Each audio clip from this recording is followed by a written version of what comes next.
Hello, हाय, नमस्कार. कशा आहात सर्वजण? तर तुमचं स्वागत आहे पुन्हा एकदा आपल्या नवीन मिनी ब्लॉगला. सो गाईज, आज आपण चाललोय फिरायला. आम्ही जास्त हाय काही गाईस. शॉर्ट तर व्हिडिओ आम्ही नाही टेस्ट घेतल्या, गो कारण खूप टाईम झाला होता. आम्ही गाडीमध्ये बसलो, त्याच्यानंतर डायरेक्ट दुसऱ्या दिवशी सकाळची व्हिडिओ घेतली. अशी मस्त सकाळ झाली होती. त्याच्यानंतर आम्ही मावशीकडे जायला निघालो, मावशीकडे पोचलो.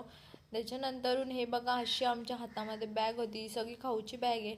आणि तुम्ही बघू शकता, एवढे माळे चढून आम्ही वरती गेलो होतो आणि परत खाली आलो. आणि त्याच्यानंतर आम्ही मस्त की आमच्या दोघांची व्हिडिओ घेतली. असा आमचा सुखकारक प्रवास सुरू झाला. तेवढ्यात आम्हाला भूक लागली, म्हणून आम्ही मस्त असा नाश्ता करायला थांबलो. मिसळपाव मागवली, मिसळपाव खाल्ली. त्याच्यानंतर परत आमचा सुखदायक असा प्रवास चालू झाला.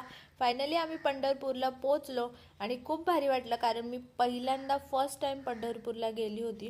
आणि खूप म्हणजे खूप भारी वाटलं मला. तिथे आम्ही हातपाय वगैरे धुतले. त्याच्यानंतरून दर्शनासाठी चाललो होतो, पण दर्शनाला इतक्या रांगा होत्या की आम्ही थांबूच शकलो नाही, कारण पुढे आम्हाला जायचं होतं. तर आम्ही बाहेरून मुखदर्शन करून आम्ही निघालो. त्याच्यानंतरून निघाल्यानंतर आमचा परत असा सुखकारक प्रवास चालू झाला. त्याच्यानंतर आम्ही पोचलो अक्कलकोटला. अक्कलकोटला पोचल्यानंतर आम्ही जास्त व्हिडिओ नाही घेतला, कारण खूप गर्दी होती. डायरेक्ट खाल्लं आणि डायरेक्ट झोपलो. डायरेक्ट दुसऱ्या दिवशी सकाळी